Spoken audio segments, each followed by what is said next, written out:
Hi, everybody. Welcome back. I'm here to talk about a couple problems for Chapter 6, Part 2. The first one that I want to talk about is problem number 12. This is one that I'm going to do, and then you're going to do basically the same problem with different numbers. And this problem number 12 is actually super simple, but it can really easily become confusing, I think, because this whole alternative minimum tax thing is really confusing. If you go back and read that section of your book, it definitely kind of makes your head hurt. We're not going to get too crazy with alternative minimum tax just because it just gets a little bit too complex. And, you know, we can only do so much in this one semester class here. So let's take a look at this problem here. So we have married taxpayers that file a joint tax return. They tell us their adjusted gross income, $80,300. They tell us they have excess depreciation on real estate of $67,500, which if they would have just left that by itself and didn't add that, they actually told us what we have to do with that item, which was super cool and made this problem really simple. So they told us that that must be added back to adjusted gross income to arrive at our alternative minimum tax. They went in to tell us that the amount of their mortgage interest expense was $25,000, and they made charitable contributions of $7,500. They have no other itemized deductions. So I think what can get confusing on this problem is they kind of gave us more information than what we actually need in order to come up with the answer. So first of all, so they're giving us their taxable income.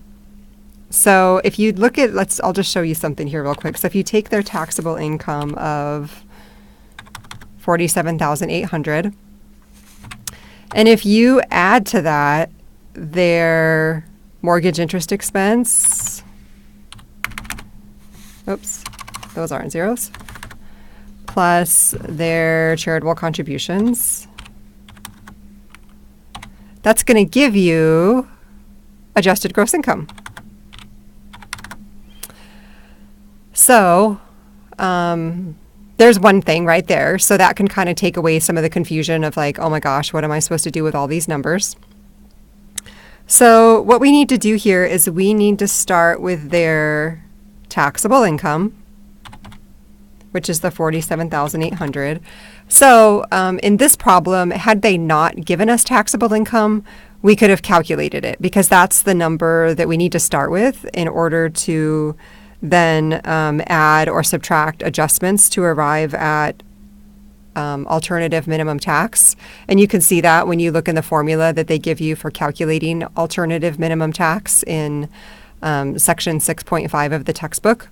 So even if they didn't give us $47,800, we could have calculated it. We could have just subtracted those two items from adjusted gross income. Okay, so we're starting with taxable income. And what's cool in this problem, they told us what we're supposed to do with that excess depreciation. It gets added back, $67,500. And that number is $115,300. So that's the answer. So this problem actually super simple, just very easily confused and complicated. Okay, let's look at the next one. This one's fun. I always think that filling out these forms is fun. I don't know why. I guess that's why it's okay that I'm an accountant, because if you do this and you're like, oh my God, I hate this so much, you probably shouldn't be an accountant or work in tax. Okay, so let's look at problem number 16. This is another one that I'm going to do it and then you're going to do it yourself, just with different numbers. So that should make it pretty easy for you. Okay, so we have Stuart. He's a self-employed surfboard maker. They tell us his Schedule C net income, and he also has a part-time job. Those wages are subject to FICA taxes, and we want to calculate his self-employment tax. So the first thing that we have to decide is, can I use the short self-employment schedule, or do I need to use the long one? So if you look here, this is the short one. It's nice and short. Or here's this long one. It's a little bit longer. So let's figure out what we're supposed to do. In this problem that I'm working, we'll be figuring out what to do. It's certainly possible that in your problem, depending on what numbers you get, you might end up using the short form. I don't know how random all the numbers are because I gave you guys an algo problem, a logarithm problem, which means that everybody's getting different numbers. So don't just assume that you're supposed to use the long form. Make sure you follow this diagram. So for this problem, did you receive wages or tips in 2018? The answer is yes, because remember up here they said he has a part-time job and earns $15,600 in wages. So yes, so we're right here. Was the total of your wages and tips subject to Social Security or railroad retirement tax plus your net earnings from self-employment more than $128,400? The answer to that would be yes, because here's his self-employment earnings plus these wages. That's definitely more than $128,400. The answer is yes. That tells us that we need to use the long schedule. So we're going to skip the short schedule. Nothing needs to go in there. And vice versa, if you end up using the short schedule for your problem, you don't need to put anything in the long schedule. Okay, let's fill it out.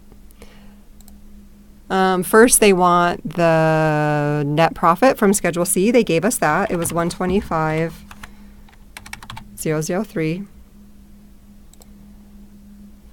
And then this would just be 125,003. There's nothing to combine.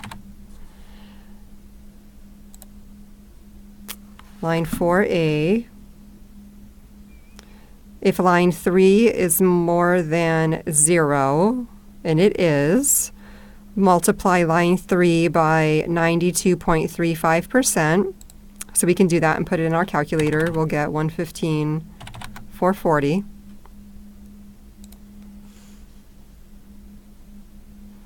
And then combine lines 4A and 4B. There was nothing for 4B, so we're just carrying this down.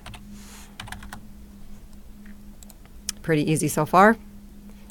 Line 6. Line 6 is add lines 4C and 5B.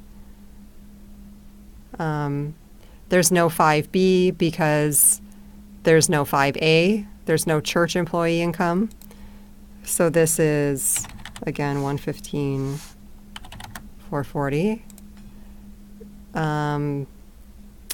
There's the maximum amount for 2018. It's filled in for us. That's nice of them to do that for us. Okay, and then what does 8D say? Oh, we have to do 8.1. 8.1, or sorry, not 8.1, 8A. Total Social Security wages and tips. Remember, that was that part-time job, and it said these are the part-time wages subject to Social Security and Medicare, or FICA. That was 15,600.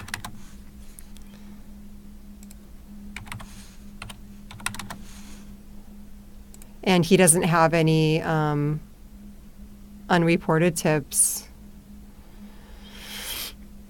Okay. 9. Subtract line 8D from line 7. So we're going to subtract this amount from this amount. So 128,400 minus 15,600 gives us 112,800. And then multiply the smaller of line 6 or line 9 by 12.4. Here's line 6. Here's line 9. Line 9 is smaller, so we're going to multiply it by 12.4%. That's going to give us 13,987. Multiply line 6 by 2.9%. Line 6, 2.9% will give us 48. Line 12, add lines 10 and 11. 10, 11 gives us 17,335. And then multiply line 12 by 50% gives us 8,668.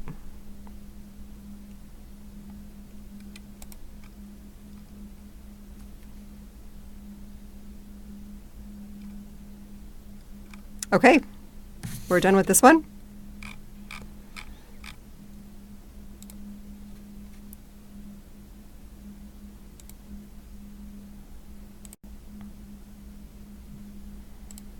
Okay, sorry about that. I had to make a little correction. I had the 6-19 a logarithm problem in there, and I wanted the one that's not the one that changes all the numbers. So let's also do number 19.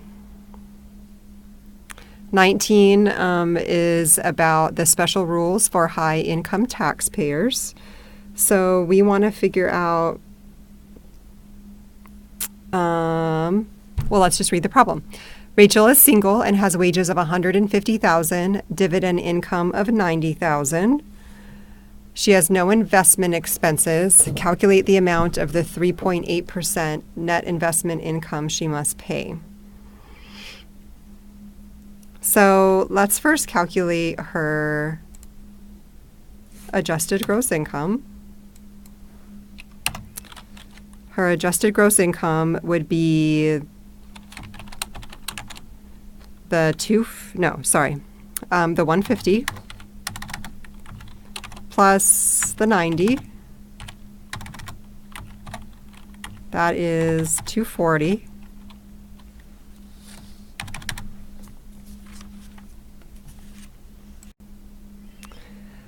Okay, so that's her adjusted gross income. And then let's also see what the threshold is.